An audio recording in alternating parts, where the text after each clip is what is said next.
Meanwhile, the students. Good morning, beta. Meanwhile, the students are joining. Please let me answer. Uh, Aman, Aman Sharma. Name the branches of the thoracic aorta. Ma'am oesophageal branch, Good.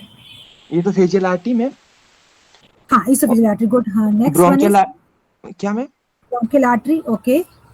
और ma'am वो एक phrenic artery ma'am, Phrenic artery. And याद नहीं आ रहा ma'am एक। and dorsal intercostal हाँ arteries. Ma'am, ठीक है, डोर्सल, 9 pairs. यस मैम, ठीक है, तो these are the branches of the this thoracic aorta. Actually, in my laptop, battery is low because yesterday we are not having light. Today also, तो कभी भी एकदम से डिस्कनेक्ट हो जाएगा तो क्लास बंद करना पड़ेगा अपने को, ठीक है? But I am trying. Okay, Vikas, Yes, ma'am. tell me the nutritional supply to the lungs. Nutritional artery which supplies to the lung. Bronchial artery, ma'am. Okay, good. Rahul Dua. Rahul is not listening yet. Kisle, tell me the functional supply to the lungs. Blood supply to the lung. Functional one. pulmonary arteries. Okay, good. These are the different objective questions which we will be asked, which may be asked in the your examination. Okay. Total 56 students are here.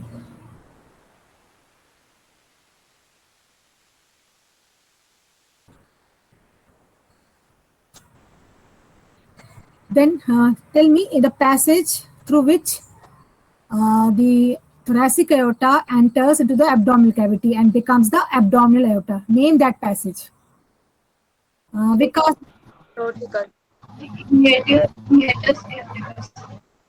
hiatus aorticus. And from this passage, this esophagus passes through the diaphragm. That passage is known as Vikas. Hiatus of Hiatus esophagus. Okay, now we start with the remaining portion. Okay.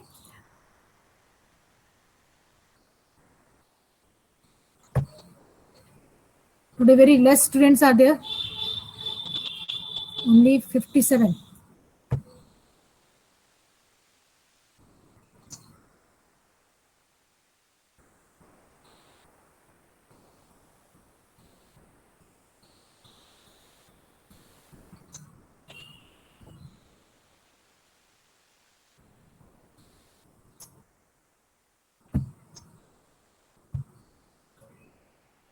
Functional supply जो करते हैं pulmonary artery या फिर pulmonary vein? Pulmonary artery है ना, blood vessel की बात करेंगे, ठीक है ना? अपन सप्लाई की बात कर रहे हैं ना, तो फंक्शनल आर्टरी होगी पल्मोनरी आर्टरी, ठीक है? ओके, या पल्मोनरी ब्लड वेसल भी कह सकते हैं, वेन नहीं बोलेंगे वैसे इसमें, ठीक है? तो जनरली पूछते क्वेश्चन सप्लाई तो आ जाएगा पल्मोनरी आर्टरी, ठीक है?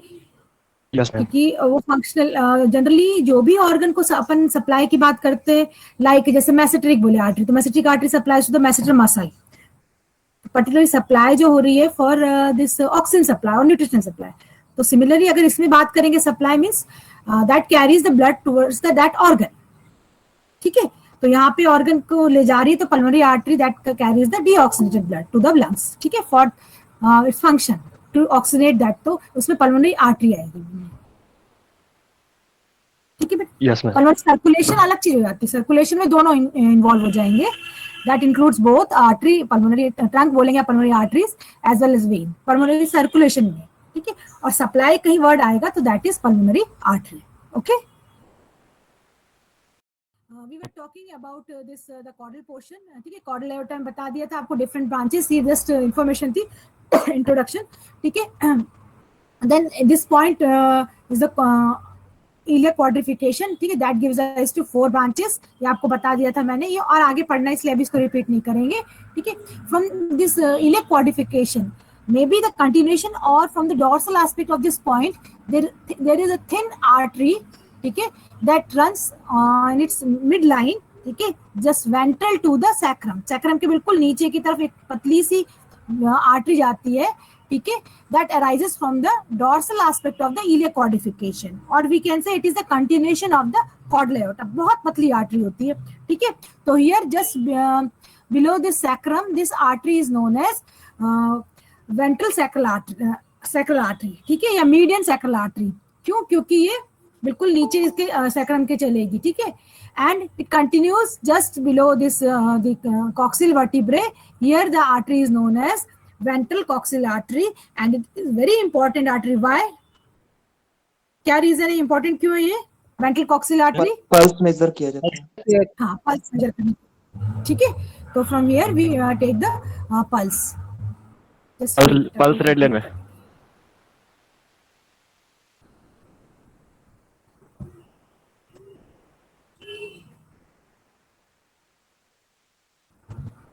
Okay, then internal iliac artery बता दी थी, it goes inside the pelvic cavity and supplies to the organ present inside the pelvic cavity. External iliac artery is the parent artery. Sometimes the questions ask name the this parent artery for blood supply to the hind limb, ठीक है। तो अगर option है तो ठीक है, नहीं भी है तो the parent artery for hind limb that is the external iliac artery. यहाँ पे इंटरनल इलियक लिखा हुआ है और ये वाली जो हो जाएगी this is the external iliac artery which is the parent artery to supply the whole hind limb, ठीक है। तो ये ट्यूब चलती जाएगी नीचे, ये ब्रांचेस देती जाएगी and the name get change, ठीक है। जैसे फीमर में आ गई तो फीमोरल, नीचे जाएगी तो saphenous, which I will tell you later on, ठीक है। Then we move towards the cranial side. तो पीछे की तरफ अपन ने एक सर्कुलेशन पूरा देख लिया, ठीक है, up to the tail. But अब आगे की तरफ चलेंगे, ठीक है। This is the cranial aorta, ठीक है, but here we call it as brachiocephalic trunk. Cranial aorta को हम क्या बोलेंगे? पहले तो कॉर्डल आयोटा बताया, तो कॉर्डल आयोटा में as per its region, thorax में है तो थोरैसिक आयोटा, एब्डोमेन में है तो एब्डोमिनल आयोटा, ठीक है। Similarly the cranial iota here because it has other trunks, because it has to supply to the head and neck as well as the limbs, 4 limbs। जैसे पीछे वाली artery जो chordal iota था वो पूरे body को सप्लाई कर, मतलब थोरैक्स को, एब्डोमेन के साथ साथ it supplies to the hind limb, ठीक है। Similarly this cranial aorta multiple,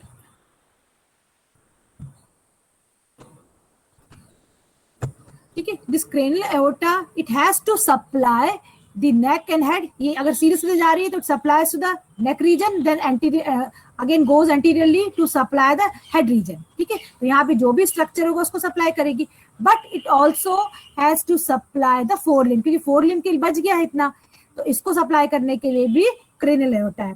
Hence, this segment of the cranial aorta, initial segment, instead of calling it as cranial aorta, we call it as brachiocephalic trunk, ठीक है। तो cranial aorta की जगह यहाँ पे क्या लिखा हुआ है? It is called as brachiocephalic trunk. What is the meaning of brachium? Anybody? Brachium. Ma'am, related to shoulder. Shoulder और ब्रेकियम, पर्टिकुलरली ब्रेकियम की बात करेंगे तो ma'am arm region, arm region, ठीक है।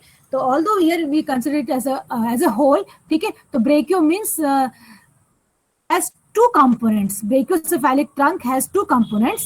One is brachium portion, means it has to supply the 4 limb, ठीक है। इसको कहीं ना कहीं आगे जाके 4 limb को सप्लाई करना, इसलिए इस ट्रंक का नाम है ब्रेकियोसेफेलिक।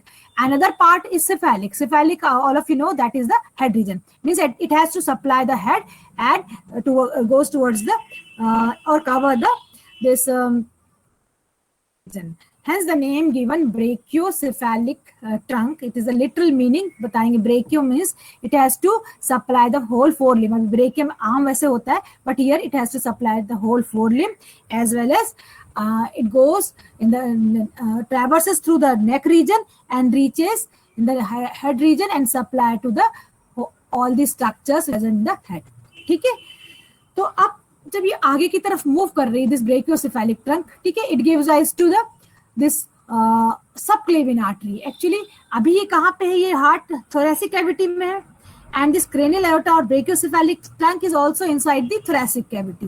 ठीक है, तो इनिशियली जब ये दो ब्रांचेस देगी, these are known as subclavian artery. क्या बोलेंगे इनको?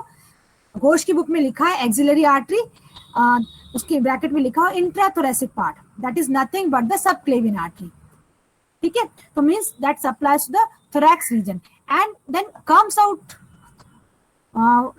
from the thoracic cavity, ठीक है, by winding around this first rib के आगे तो फिर cavity नहीं है, ठीक है, and then gains the position in the axilla region. Axilla region means on the medial aspect of the shoulder plate या scapula. तो then it is known as axillary artery. ठीक है, फिर से बता देती हूँ ये क्या कहलाएगा। ये पूरा क्रेनियल, इन जनरल अपन इसको क्रेनियल आयोटा कह सकते हैं, इन जनरल ये वाला पोर्शन, ठीक है, but here we call it as brachiocephalic trunk because it contains two components, one goes towards the head by traversing through the head, through the neck, and second component is the this that supply to the forelimb. ठीक है, तो hence the name given is the brachiocephalic trunk. ठीक है, अब नेक में जाना है, head की तरफ जाना है तो सीधे से चली गई, but it has to supply to the forelimb, thus it gives rise to two branches, one right and another, क्योंकि लिम्ब दो है, वन लेफ्ट होगा तो दो ब्रांचेस देंगी, and these branches are known as subclavian artery. ठीक है, subclavian artery is the another name for intrathoracic part of the axillary artery. ठीक है, तो घोष की किताब में लिखा हुआ है axillary artery intrathoracic part because it is present when it arises, it is present inside the thoracic cavity. ठीक है, अब ये दोनों तरफ निकलेगी, राइट और लेफ्ट, और कहां सप्लाई करेगी? To the forelimb. ठीक है, अभी नेक्स्ट डायग्राम में मैं इसको आपको क्लियर कर दूंगी। Is it clear? और दोनों, एक राइट सबक्लेविन रहेगी एंड दूसरी लेफ्ट सबक्लेविन रहेगी, and the level of origin is not same. ऐसा नहीं कि बिल्कुल आजू बाजू से निकल गई, एक राइट तरफ निकल गई, एक left. There is difference in the level of origin of the subclavian artery which I am showing in the next pick.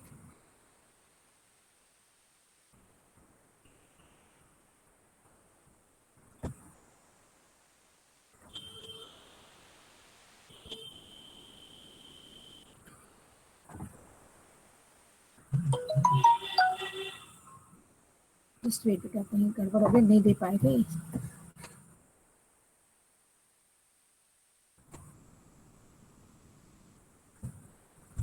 One diagram is left with that.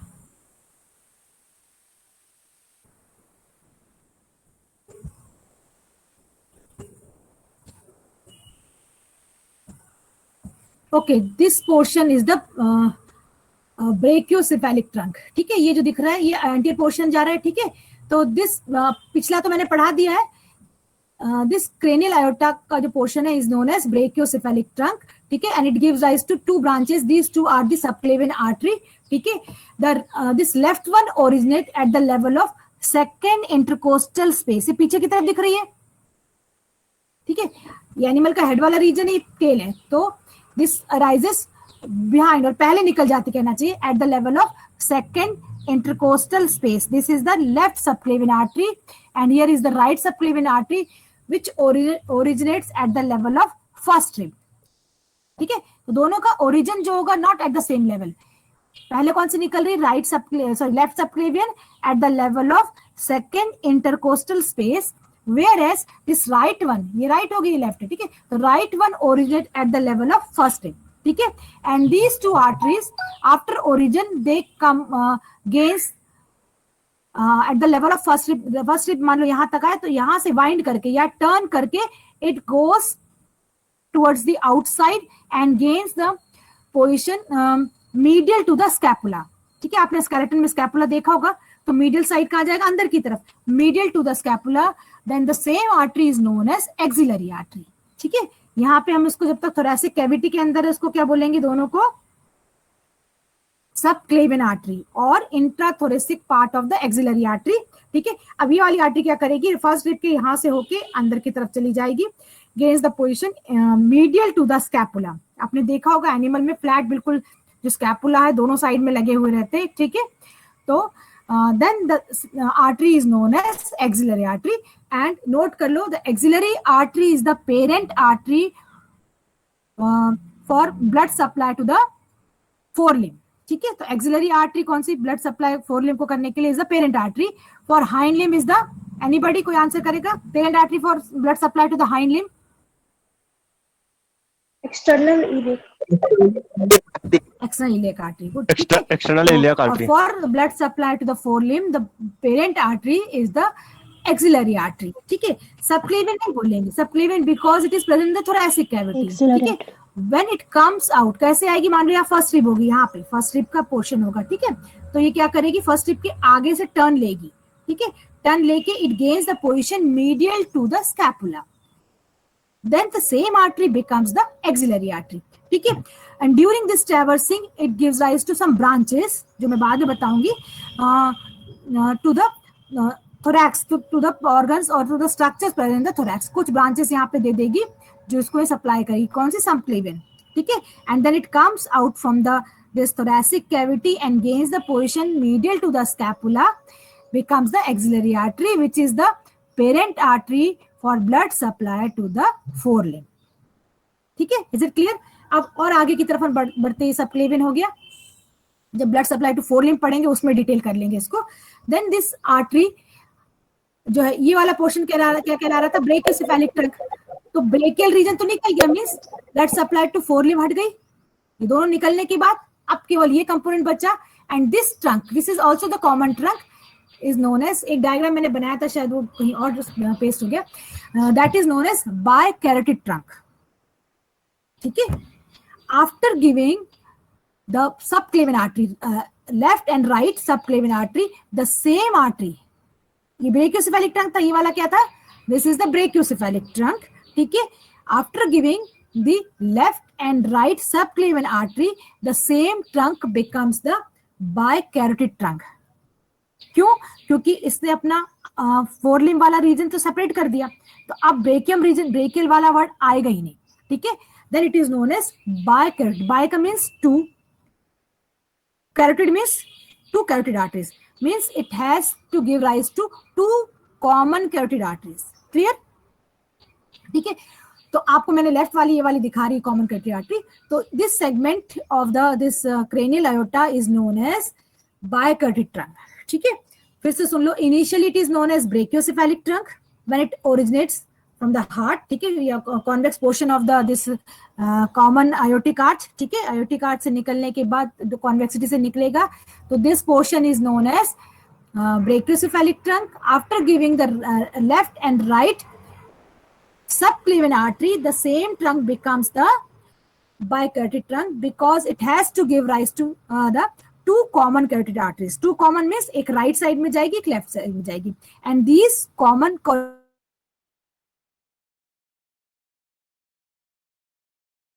दिख रहा है आपको ये वाला. ठीक है, तो this artery runs ascend in the neck region. ठीक है, तो आपको यहाँ पे अगर थोड़ा सा कलर दिख रहा होगा तो बीच में ये जो है the red colour is the common carotid artery, yellow colour is vagosympathetic trunk, and lower side there is a blue colouration that is the internal jugular vein. ठीक है, and these three components these are present in a common sheath. Common sheath कहाँ से आ गई?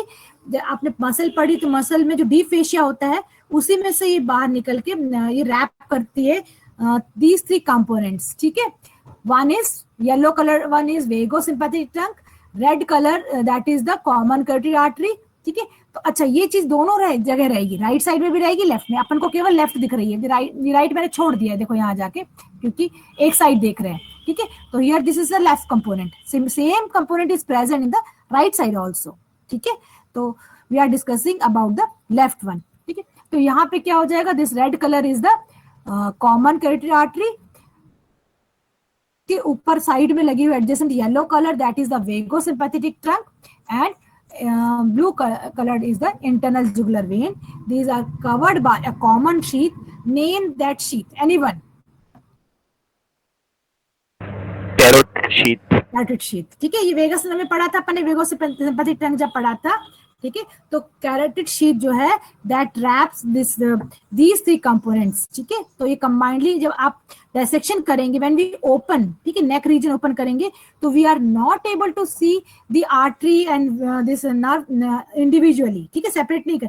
तो first of all we have to make an incision, incision का मतलब cut, ठीक है, एक लॉन्गिट्यूडनल कट बनाना पड़ेगा ऑन द कैरोटिड शीथ। उस फाइब्रस शीथ को when we cut, then only we are able to see these three components, ठीक है। सेक्शन नहीं देख रहे हो तो इसको देखने के लिए क्या करना पड़ता है, when we give the separate the muscles of the neck, ठीक है, from lateral aspect, we see a common sheath। एक आपको कुछ भी ब्लड वेसल एक साथ नहीं दिखाई देगी, मतलब अलग से नहीं दिखाई देगी,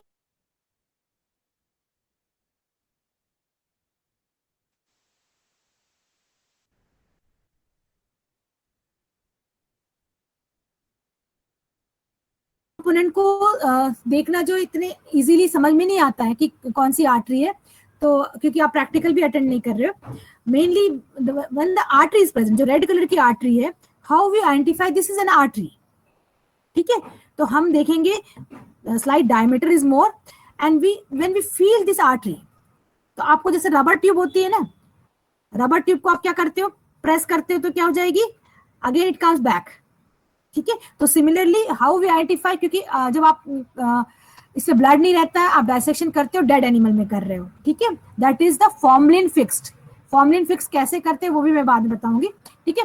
तो when we make an incision on the carotid sheath, these three components are visible, but how we identify common carotid artery, arterial जो component रहेगा, we press it because it is having lumen, lumen means cavity, अगर artery है तो उसमें cavity है, तो when we press this artery, ठीक है, तो क्या होगा, ये वापस आ जाएगी, means this is an artery और common carotid artery।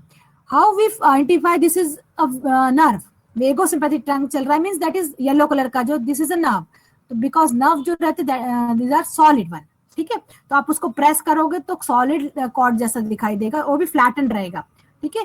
तो we can identify this is an artery and this is this vagus nerve और वेगोसिम्पैथेटिक ट्रंक, ठीक है। अब आपने पहचान लिया कि आर्टरी वाला कंपोनेंट पहचान लिया, दूसरा नर्व वाला कंपोनेंट पहचान लिया, then third one is the internal jugular vein, it is very thin, ठीक है। तो it is not easy to identify it, but in majority of cases this jugular vein or internal jugular vein is having blood clot, ठीक है। तो हमेशा आपको blackish bluish colour दिखाई देगा, क्यों, क्योंकि वेन में जनरली ब्लड रह जाता है, even after removal of the blood in the venous component always retain blood, ठीक है। तो आपको ये ब्लैकिश या ब्लूइश कलर का दिखाई देगा, डार्क कलर का, तो आप अपने आप पहचान जाओगे कि दिस कंपोनेंट, क्योंकि फील भी नहीं कर पाओगे, काफी थिन थ्रेड लाइक स्ट्रक्चर होता है, ठीक है। तो this is an internal jugular vein. तो क्लियर हो गया how we identify these components present in a sheath, ठीक है। एकदम दूर से आप ऐसे नहीं बोल सकते कि ये है, जब तक आप उसको फील नहीं करोगे या अच्छे से विजुअलाइज नहीं करोगे। तो how we identify this is an artery, artery को प्रेस करके देखोगे तो this is common carotid artery, ठीक है। Second component is vagosympathetic trunk. अच्छा, why it is called as vagosympathetic trunk, anybody, not only vagus?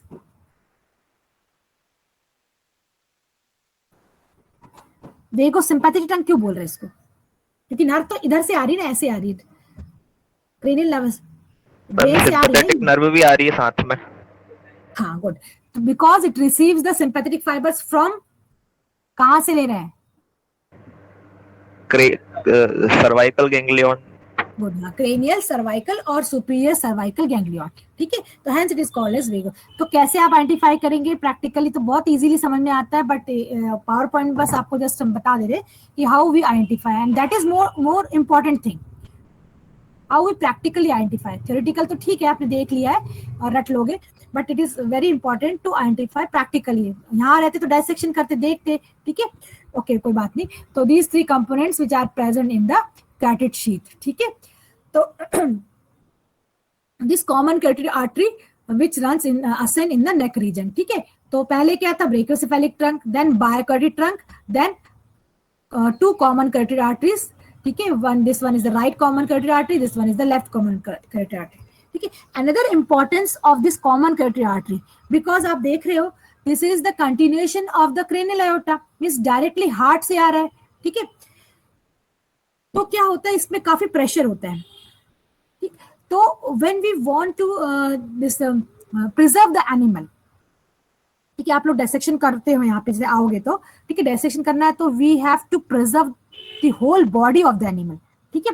यहाँ पे काफी सारे बफेलो काफ रखे हुए जैसे देखने के लिए, ठीक है। तो हाउ वी प्रिजर्व, ठीक है, तो ये कॉमन कटरी आर्टरी में बिकॉज ब्लड प्रेशर क्योंकि डायरेक्ट कंटिन्यूएशन है, तो we make an incision in this common कटरी artery on the wall of the this common कटरी आर्टरी, तो that lead to the removal of the blood from the common कटरी artery, ठीक है।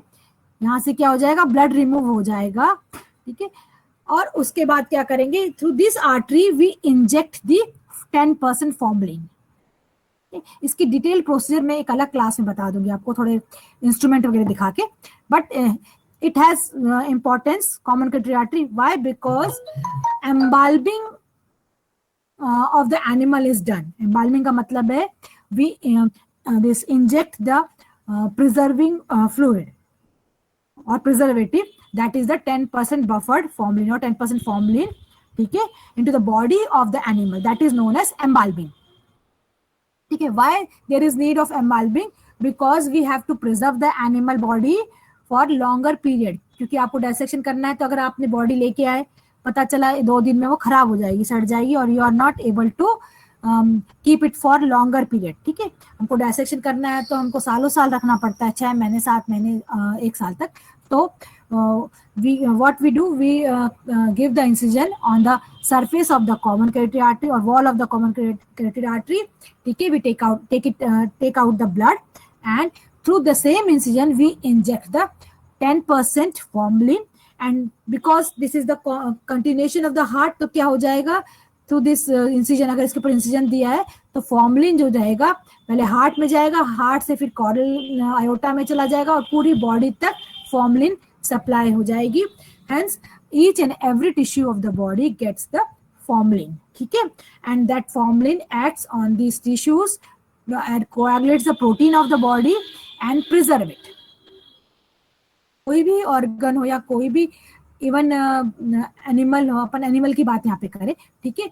After death के बाद क्या होता है, we are not keeping that body, ठीक है, या कोई ऑर्गन भी अपन लाए तो as such we are not able to keep, ठीक है, for after 1 or 2 days. Why? That lead to the, क्या हो जाता है अगर काफी दिनों तक ऑर्गन या बॉडी पड़ी रहेगी तो क्या होगा, एनीबॉडी? डिकेइंग होने लगेगी। डिकेइंग होनी है। क्यों होती है डिकेइंग? लाइसोसोम सिक्रीशन के कारण। किसके सिक्रीशन के कारण? लाइसोसोम और बैक्टीरियल इन्फेक्शन और कई सारे इन्फेक्शन हो सकते हैं। Okay. Because all of you know our body surface as well as internal cavity or internal cavity of the organs are loaded with the bacteria, ठीक है। अपना इम्यून सिस्टम है तो अपन उसको करे रखे हुए प्रिवेंट करके, बट पूरे ट्रैक्ट में बोलो और बॉडी सरफेस में we are having the bacteria. As soon as death takes place, ठीक है, दे आर डोमिनेटिंग, ठीक है, और वो डोमिनेट करने, वो क्या करना शुरू कर देते, they lead to the decaying और putrefaction of the body takes place, ठीक है, due to the action of the bacteria, ठीक है। Second thing that happens, that is the autolytic changes, ठीक है। What do you mean by autolytic changes? Anybody?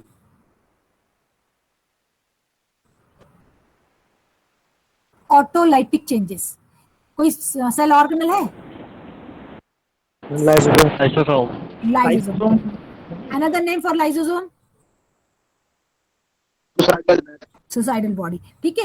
तो after death of the body, या आप कह सकते हैं आफ्टर डेथ, ठीक है, तो these lysosome they become active, ठीक है, and lead to the cell destruction और autolytic changes. To prevent these autolytic changes as well as the bacterial putrefaction या डिकेइंग, ठीक है, उसको प्रिवेंट करने के लिए we have to fix the animal body, और ऑर्गन को भी अलग से फिक्स कर सकते हैं, ठीक है।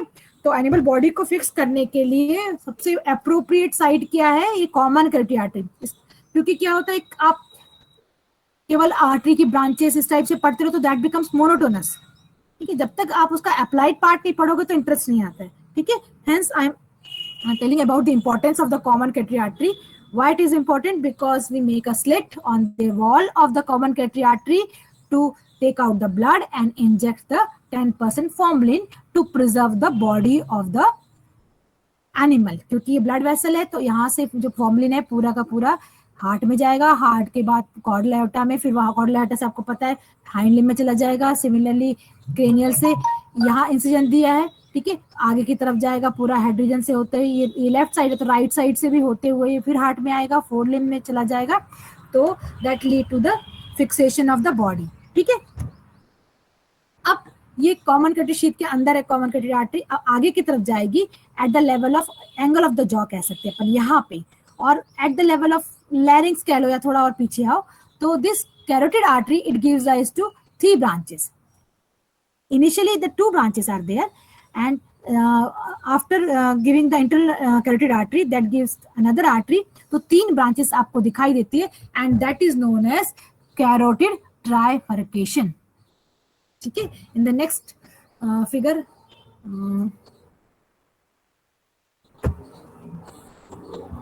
ओके अभी यहाँ पे मैंने पूरी चीजें नहीं बनाई, बाकी कंपोनेंट नहीं है, ना वेगो सिंपैथेटिक ट्रंक है, ना इसमें इंटरनल जुगुलर वेन है, only this is the common carotid artery दिखाया आपको, ठीक है।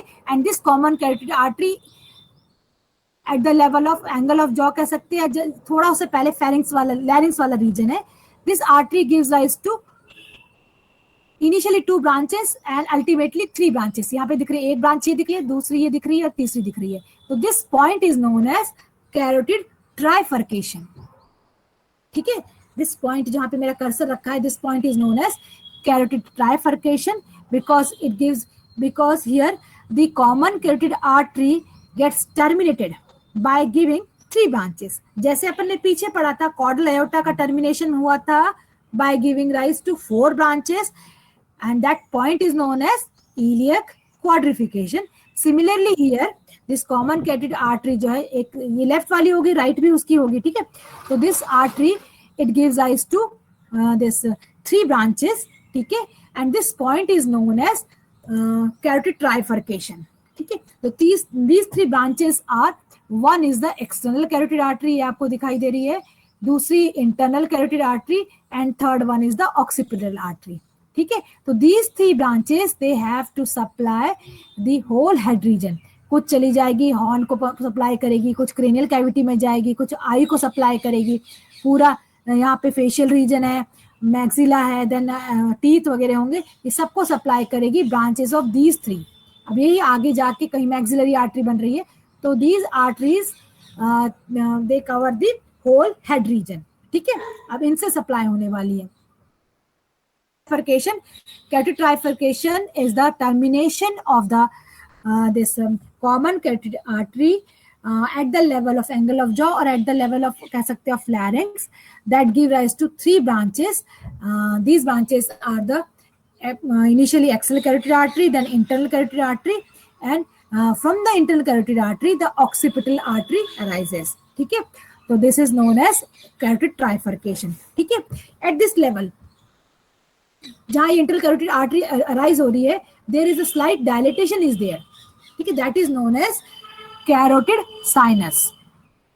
ठीक है, anybody can tell me the branch which the cranial nerve which supply to the carotid sinus. किसी को याद है? Any cranial nerve which supplies to the carotid sinus? मैंने पढ़ाया है. Also pharyngeal that supplies to the carotid sinus. ठीक है, तो इस जगह पे एक स्लाइट डायलेटेशन होगा, although not visible. हम लोग तो ग्रॉसली देखते तो बहुत क्लियर नहीं दिखाई देता, बट इन दिस एरिया, ठीक है, there is a little dilatation is there. एंड अगर आप उसकी एपिथेलियम देखोगे तो उसमें there is sensory cells for baroreceptor, blood pressure के लिए. फंक्शनल एस्पेक्ट क्या है? It is for sensation of the blood pressure, because all of you know this common carotid artery is the direct continuation from the heart. ठीक है, जैसे heart से brachiocephalic trunk निकला, उसने दे दिया सबक्लेवियन आर्टरी, और ये बायोकैरोटिड ट्रंक, फिर कैरोटिड आर्टरी सीधे सीधे आ रही. तो जब भी ब्लड प्रेशर शूट करेगा तो सबसे पहले ये यहाँ पे भी फर्क डालेगा, और ये कहाँ जाना है? Inside the brain. आपको पता है ब्रेन में अगर तक पहुंच गया, ब्लड प्रेशर शूट हो रहा है, तो आपने बहुत सारे केसेस देखोगे ब्रेन हैमरेज के, Why brain hemorrhage takes place? Because of the shooting of the BP, blood pressure. It tries to compensate this. ठीक है, तो यहाँ पे बैरोरिसेप्टर क्यों लगाया गया है? To compensate. ठीक है, ग्लॉसोफेरेंजियल नर्व से इम्पल्स जाएगी कि हाँ यहाँ पे सेंसेशन है. ठीक है, ये फिजियोलॉजी में आपने पढ़ा होगा. ठीक है, तो इन दिस कैरोटिड साइनस, ठीक है, baroreceptor cells are present and this sinus is supplied by the glossopharyngeal nerve. ठीक है, एक चीज आपको और बतानी थी, मैंने लास्ट टाइम ये पिक्चर नहीं दिखाया था आपको. One student is asking about the anastomosis. थोड़ा कंफ्यूजन था, बोल रहा था. ठीक है, तो उसको मैं क्लियर कर देती हूँ. This picture is showing the anastomosis. ठीक है, these two are the separate arteries. ठीक है, and are connected by the communicating branch and this whole is known as anastomosis. ठीक है, दो आर्टरी के बीच में अगर कम्युनिकेशन है कैपिलरी बनने के पहले, ठीक है, तो this communication is known as anastomosis. ठीक है, यहाँ पे आपको दिख रहा है there is one block is there. तो ब्लॉकिंग हो गई तो क्या हो जाएगा, इस आर्टरी से सप्लाई हो जाएगी इस वाले एरिया को, टर्मिनल पोर्शन को, because there is a one thrombi और one block is there in the another artery. ठीक है, तो that is compensated by the next artery. ठीक है, तो ये आपको दिख रहा है यहाँ पे, इससे कंपनसेशन हो गया, तो नेक्रोसिस नहीं होगी.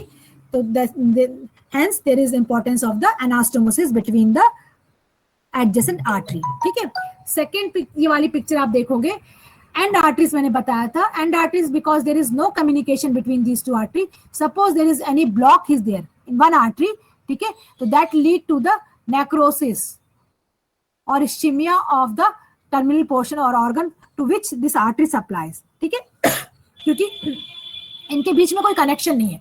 इसमें ब्लॉकेज हो गया तो ये यहाँ पे अपनी ब्लड सप्लाई नहीं दे सकती. लाइक किडनी हो गया, रेटिना हो गया, स्प्लीनिक आर्टरी हो गई, तो यहाँ पे अगर एक ब्लॉक आ गया तो दूसरी आर्टरी से उसका कंपनसेशन नहीं होता और उस पर्टिकुलर एरिया को जहाँ पे सप्लाई कर रही है वहां पे नेक्रोसिस हो जाएगी. ठीक है, और सेल डेथ हो सकती है. ओके, तो इसको एनाटॉमिक एंड आर्टरीज बोला था. एक स्टूडेंट ने पूछा था कोरोनरी आर्टरीज में लास्ट क्लास में. ठीक है, तो मैंने बताया था कि नॉट प्रोमिनेंट. ठीक है, तो वही उसी का एग्जांपल बता रही है, functional end arteries. Although anastomosis is there but this anastomosis is not prominent one. ठीक है, और नॉट इनफ. ठीक है, for communication of the blood. दिख तो रहा है हमको कि वो एनास्टोमोसिस है, स्लाइट है, बट इतनी नहीं है कि वो कंपनसेट कर जाए. ठीक है, तो this is known as functional end arteries कह सकते हैं, क्योंकि एनाटॉमिकली तो आपको दिख रहा है कि यहाँ पे हो रहा है, बट फंक्शनली जो है, एनाटॉमिकली आप इसको बोलोगे anastomosis, but functionally because it is not compensating the terminal portion और blood supply to the another one, तो इसको हम एंड आर्टरीज ही कहेंगे, लेकिन वो कहलाएगा फंक्शनल. ठीक है, even though anastomosis is there but that is not sufficient. ठीक है, तो ये पिक आपने देख लिया, this is of the anastomosis, this is the end artery. ठीक है, इसमें एनास्टोमोसिस तो है लेकिन not prominent. And I told you in the last class that is a vasa vasorum. ठीक है, तो suppose this is a one wall, this artery is there. ठीक है, तो आप देखोगे दी small blood vessels they supply to the this artery. ठीक है, and reach up to the media. मैंने बताया था इंटीमा तक नहीं जाते हैं. ठीक है, इंटीमा जो endothelial cells they get the nutrition by the diffusion. ठीक है, they may reach up to the this middle और इंटीरियर 1/3 कह सकते हैं ऑफ द मीडिया. ठीक है, ट्यूनिका मीडिया आपको पता होना चाहिए. Blood vessel has 3. एनीबॉडी?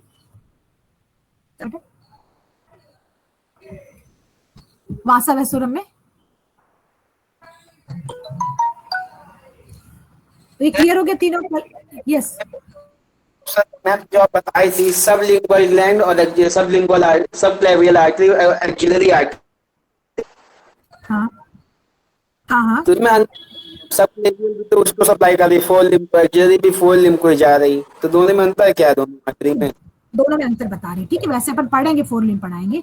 सब क्लेवियन भी 4 लिम्ब में जा रही है और एक्सिलरी भी 4 लिम्ब में जा रही है, लेकिन सब क्लेवियन जो है वो थोरैसिक कैविटी के अंदर है. जब तक वो थोरैसिक कैविटी के अंदर है, सेम आर्टरी को अपन कहेंगे सब क्लेवियन आर्टरी. ठीक है, वो अभी लिम्ब में नहीं पहुंची है, इसलिए उसको अपन सब क्लेवियन कहेंगे या इंट्राथोरैसिक axillary.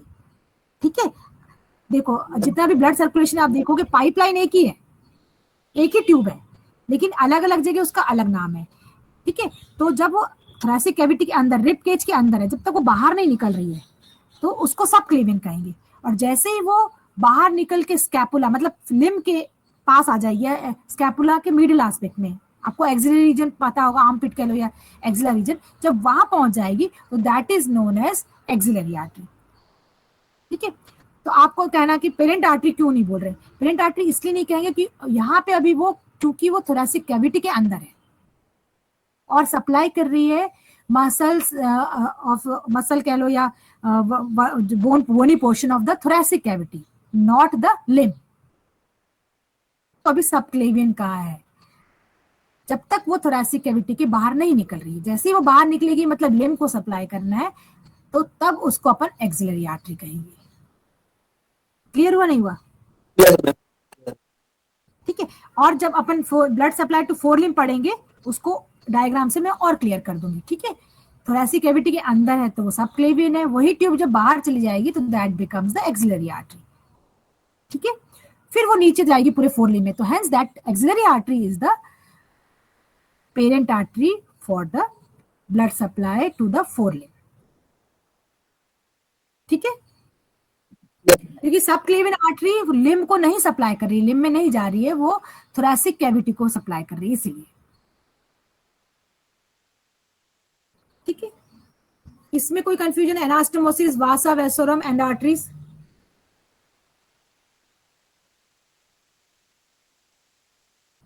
Anybody?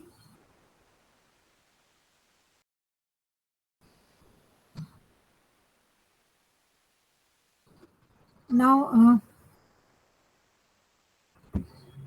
there is one table which is present in your Ghosh book, ठीक है। लेकिन इस टेबल को तो मैं अभी बता दे रही हूँ, इन सारी ब्रांचेस को मैं डायग्राम से और एक्सप्लेन करूंगी, क्योंकि इट इज डिफिकल्ट टू एक साथ पूरा पढ़ना डिफिकल्ट होता है, तो separately we will study the different arteries, ठीक है। अभी एक टेबल में बस नाम बता देती हूँ आपको, ठीक है। तो this is the common carotid artery, ठीक है। दैट मैंने बताया था गिव राइज टू 3 ब्रांचेस, पहले इनिशियली 2 ब्रांचेस आर देयर, ठीक है। One is external carotid artery, another is internal carotid artery, ठीक है।